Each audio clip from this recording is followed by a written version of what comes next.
दुनिया में बहुत कम ऐसी जगह है जहाँ पर लोग आम बोलचाल की भाषा संस्कृत में करते हैं। उनमें से एक गांव यहाँ भी है जिसका नाम मटूर है। इस गांव के लोग संस्कृत को अपनी डेली रूटीन की लैंग्वेज में बोलते हैं। तव नाम किं? मम नाम गुरुप्रिया। गुरुप्रिया, भवती कुत्र पठति? शाला कुत्र? शारदा विलास प्रौढशाला। शिक्षकः कः? नमस्कार दोस्तों, आज हम इस वीडियो में भारत के साउथ वेस्ट स्टेट कर्नाटक की बात करेंगे। दरअसल ये संस्कृत बोलने वाला गांव भी इसी स्टेट के शिवमोगा डिस्ट्रिक्ट में पड़ता है। दोस्तों, कर्नाटक को हम हिस्ट्री, ज्योग्राफी और इकोनॉमिक्स के टर्म से देखेंगे। दोस्तों, अगर हम कर्नाटक के इतिहास को देखें तो यहाँ के गुफाओं और पत्थरों में मिले चित्र और शिलालेख इस बात का प्रमाण है कि इसका इतिहास पाषाण युग से शुरू होता है, जो कि हजारों वर्ष पुराना और गौरवशाली रहा है। यहाँ की संस्कृति, साहित्य, कला और वास्तुकला न केवल भारत बल्कि विश्व को प्रभावित किया है। प्राचीन काल में मौर्य और सातवाहन साम्राज्य ने इस पर शासन किया था, जिसका उल्लेख प्राचीन ग्रंथों और अशोक के शिलालेखों में मिलता है। 4th सेंचुरी में कदम वंश और गंग वंश ने यहाँ पहली स्वदेशी शासन व्यवस्था स्थापित की थी। इन्होंने कन्नड़ भाषा और साहित्य को बढ़ावा दिया था। बादामी के चालुक्य ने वातापी को राजधानी बनाया था और पदक्कल जैसी मंदिरों का निर्माण करवाया था। राष्ट्रकूट वंश का शासनकाल कर्नाटक का स्वर्ण युग माना जाता है, क्योंकि इस समय राजनीतिक, सांस्कृतिक, कला, साहित्य और वास्तुकला के क्षेत्र में अभूतपूर्व विकास हुआ। मेडुअल पीरियड की बात करें तो कल्याणी के चालुक्य, इन्होंने 10th सेंचुरी में कर्नाटक पर शासन किया था। होयसला साम्राज्य के शासकों ने वेल्लूर, हेलेविदु और सोमनाथपुर के अद्भुत मंदिरों का निर्माण करवाया था। हरियर और बुक्का राय द्वारा विजयनगर साम्राज्य की स्थापना की गई और हम्पी को राजधानी बनाया, जो आज यूनेस्को की विश्व धरोहर स्थल है। बहमनी सल्तनत और दक्कन सल्तनत के बाद बीजापुर और गोलकुंडा जैसी सल्तनत ने कर्नाटक के कुछ हिस्सों पर कब्जा किया था। दोस्तों, अगर हम मॉडर्न पीरियड में देखें तो ब्रिटिश शासन ने मैसूर को एक रियासत बनाए रखा था, लेकिन अधिकांश कर्नाटक मद्रास प्रेसिडेंसी का हिस्सा बना रहा। चौथे आंग्ल मैसूर युद्ध में ब्रिटिशर्स ने टीपू सुल्तान को हराकर मैसूर पर कब्जा किया था। स्वतंत्रता के बाद 1956 में राज्य पुनर्गठन अधिनियम के तहत मैसूर राज्य का गठन हुआ, जिसमें कन्नड़ भाषी क्षेत्रों को शामिल किया गया। 1973 में इसका नाम बदलकर कर्नाटक रखा गया। दोस्तों, कर्नाटक का इतिहास न केवल शासकों और युद्धों की कहानी है, बल्कि यहाँ सांस्कृतिक समृद्धि और सामाजिक प्रगति की भी एक अपनी अलग गाथा है। साहित्य में कन्नड़ साहित्य का समृद्ध इतिहास है।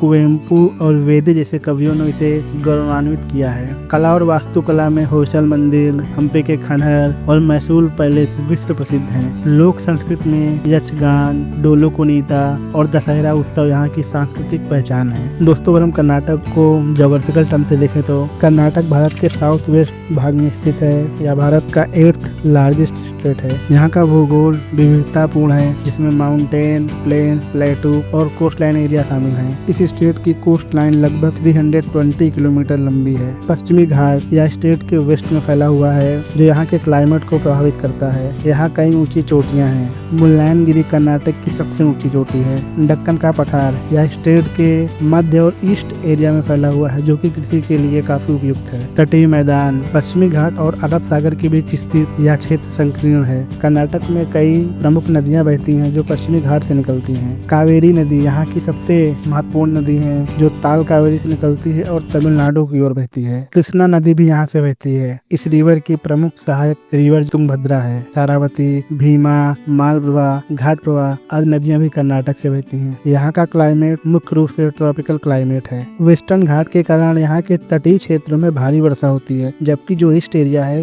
वो ड्राई रहता है। यहाँ घने जंगल हैं और कई वाइल्ड लाइफ सेंचुरीज भी हैं और नेशनल पार्क भी हैं। बांदीपुर, नागरहोल और डंडेली जैसे वाइल्ड लाइफ सेंचुरीज और नेशनल पार्क हैं। यहाँ पर बाघ, हाथी, गौर और अन्य वन्यजीव पाए जाते हैं। यहाँ पर रेड सॉइल, ब्लैक सॉइल पाई जाती हैं, जो कि एग्रीकल्चर के लिए काफी उपयुक्त मानी जाती हैं। यह स्टेट मिनरल्स से काफी समृद्ध है। यहाँ पर आयरन ओर, गोल्ड, मैग्नीज और बॉक्साइट जैसे मिनरल्स पाए जाते हैं। बेल्लारी और हॉस्पेट डिस्ट्रिक्ट आयरन ओर्स के लिए काफी प्रसिद्ध है। कोलार गोल्ड फील्ड, जो कि गोल्ड के माइंस के लिए काफी फेमस है। यहाँ भारत की सबसे पुरानी और गहरी गोल्ड की माइंस हैं। इस स्टेट का ज्योग्राफिकल व्यू यहाँ की प्राकृतिक सुंदरता और संसाधनों की विविधता को दर्शाता है। यह राज्य अपनी प्राकृतिक संपदा और सांस्कृतिक विरासत के लिए काफी प्रसिद्ध है। दोस्तों, अगर हम इकोनॉमिक टर्म से देखें तो यह स्टेट भारत के सबसे विकसित स्टेट में से एक है और यह देश में तीसरी बड़ी अर्थव्यवस्था है, जो कि विविध और गतिशील है, जिनमें कृषि उद्योग, सेवा उद्योग महत्वपूर्ण भूमिका निभाते हैं।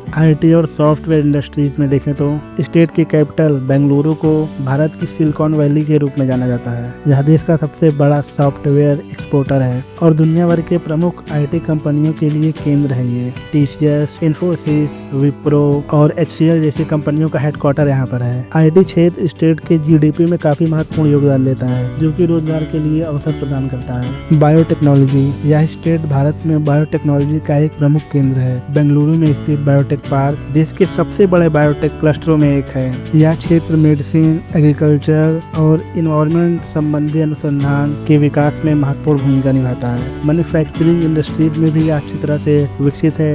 स्टेट में ऑटोमोबाइल्स, एरोस्पेस, इलेक्ट्रॉनिक्स और टेक्सटाइल जैसे प्रमुख क्षेत्र में भी बड़े पैमाने पर उत्पादन होता है। बेंगलुरु, हुबली और मैसूर जैसे शहर प्रमुख इंडस्ट्रियल केंद्र हैं। एग्रीकल्चर में भी यह स्टेट महत्वपूर्ण योगदान देता है। कॉफी, रागी, गन्ना, मक्का और तिलहन जैसी फसलों का प्रमुख उत्पादक है। भारत में कॉफी का सबसे बड़ा उत्पादक स्टेट यही है। चिकमागलुरु और कोडामो डिस्ट्रिक्ट कॉफी के लिए काफी फेमस है। स्टेट में इंफ्रास्ट्रक्चर भी अच्छी तरह से विकसित है। सड़क, रेल और हवाई परिवहन जैसी अच्छी सुविधाएं हैं। बेंगलुरु इंटरनेशनल एयरपोर्ट और बेंगलुरु सी पोर्ट स्टेट के आर्थिक विकास में महत्वपूर्ण योगदान देते हैं। टूरिज्म, यह स्टेट अपने ऐतिहासिक और सांस्कृतिक स्थलों के लिए काफी प्रसिद्ध है। हम्पी, वेल्लूर, हेलोवीडू, मैसूर पैलेस और कोडागू जैसे प्लेसेस पर्यटकों को काफी आकर्षित करते हैं। पर्यटन उद्योग राज्य की अर्थव्यवस्था में महत्वपूर्ण योगदान देता है। एजुकेशन और रिसर्च के लिए इस स्टेट में कई प्रतिष्ठित शिक्षण संस्थान और अनुसंधान केंद्र हैं, जैसे Indian institute of science, IIM, NIT। ये संस्थान स्टेट के विकास में महत्वपूर्ण योगदान देते हैं। स्टार्टअप इकोसिस्टम में विशेष रूप से बेंगलुरु भारत के सबसे बड़े स्टार्टअप हब में एक है। राज्य सरकार ने स्टार्टअप को प्रोत्साहित करने की पहल की है, जैसे कर्नाटक स्टार्टअप पॉलिसी। यहाँ कई सफल स्टार्टअप रहे हैं, जैसे फ्लिपकार्ट, ओला की स्थापना ही हुई थी। इस स्टेट की इकोनॉमी काफी मजबूत है, लेकिन इसे कुछ चुनौतियों का सामना भी करना पड़ता है, जैसे कि ग्रामीण और शहरी क्षेत्रों के बीच आर्थिक असमानताएं हैं, जल संकट, बुनियादी ढांचों की काफी कमी रही है। इस स्टेट की बेरोजगारी एक बड़ी समस्या है, खासकर युवाओं के लिए। टेक्नोलॉजी और IT सेक्टर में नौकरियों के अवसर हैं, लेकिन छोटे शहरों और ग्रामीण इलाकों के बीच रोजगार के साधन सीमित हैं। कोविड-19 के बाद कई लोगों की नौकरियां चली गईं, जिनसे लोगों के बीच आर्थिक तनाव काफी बढ़ा है। यहाँ के कई किसान सूखे, फसलों के नुकसान और कर्ज के बोझ के तले जूझ रहे हैं। ग्रामीण इलाकों में बिजली,